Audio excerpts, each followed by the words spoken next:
San Juan. Ating Sunday doubleheader. First game featuring Adamson and UE. Second game, the Hurting Eagles or Lady Eagles of Ateneo will take on the always very dangerous Dindin Santiago and the Lady Bulldogs of National University. Faith Bulan finds a way to put that in despite Guevara being in front para sa Adamson. Let's take a look at that last hit from Faith Bulan.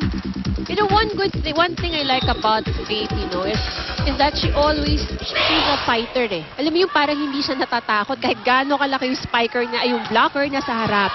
Talagang she will go for that attack.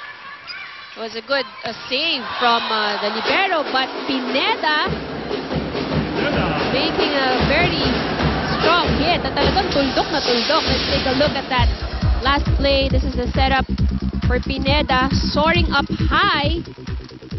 Medyo dikit na nga sa net ng konti pero nagawang pa ng paraan, ano? Sila Pineda. Here's Cortel serving. 9-6. Adamson, Bulan again. Off the block. This was saved. Good block there from block. Mirales. Very good timing. Single lady blocked by UE. And these UE Lady Warriors, they're not a small bunch. They've got a few tall, Yes. talented players. That's One of right. them is Miralles. Andiyan pa si Dawis. So they've got a few key pieces they can work with here. Pineda. Pinalusot sa block. Frida unable to control the power. Point Adamson. Pag nabigyan mo talaga si Pineda ng magandang set, she will really drill that ball in. That's right. We now have Guevara serving for Adamson. Highly improved this season is Guevara. It's a free ball given by the Lady Warriors. A net violation error called on UE. That was actually an opportunity already for the Lady Warriors. It was a free ball. Take a look at that. There's a touch on. Yeah, touch by Dawis. Minsan ganyan yung sobrang gigil mo eh.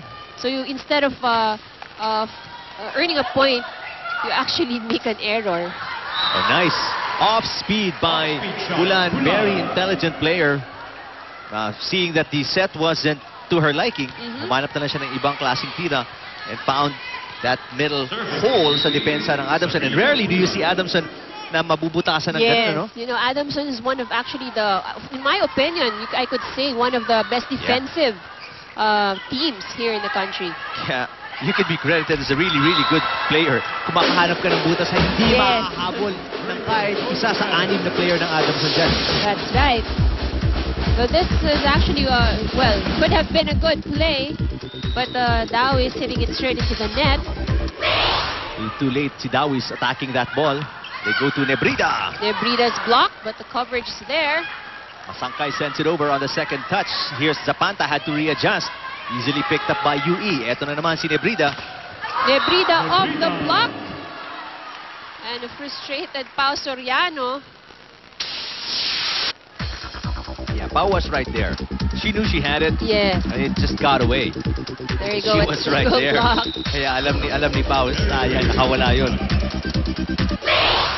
So ito na naman ang UE. 9 serving 12. Ooh, that was way low from Masangkay. So far, actually, I think UE is performing pretty good here in this match. I just think that they should try to minimize the errors. Because this is not actually a very big lead.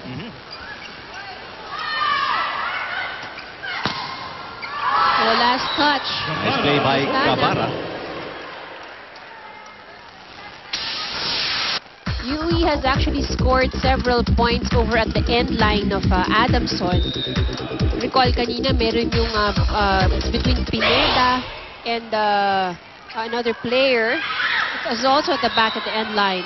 Joust there won by Pao Soriano. 14-10 is the lead of Adamson. Take a look at Pao Soriano flying in. That momentum maybe helped push that ball. It helped, that's right. It did Flying in.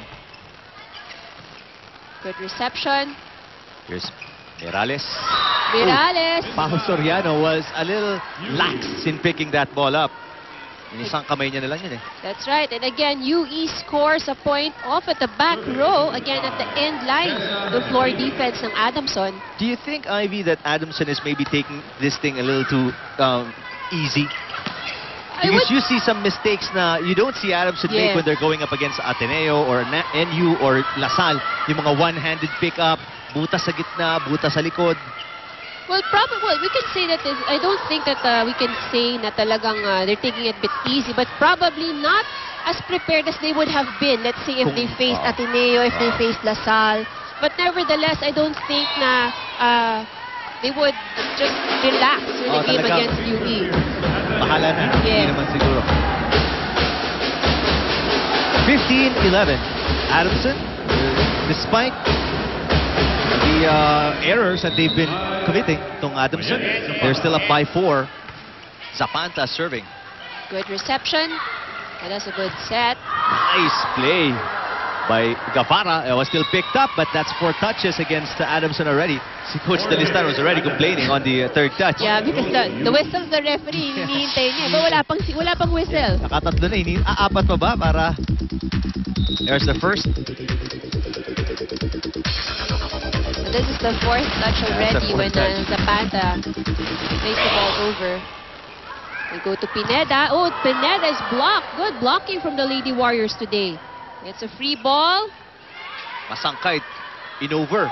That Coach Delistan didn't like that move by Masangkay. Bulan is blocked by Guevara. No coverage. 16-12. Still a 4-point lead for Adamson over UE.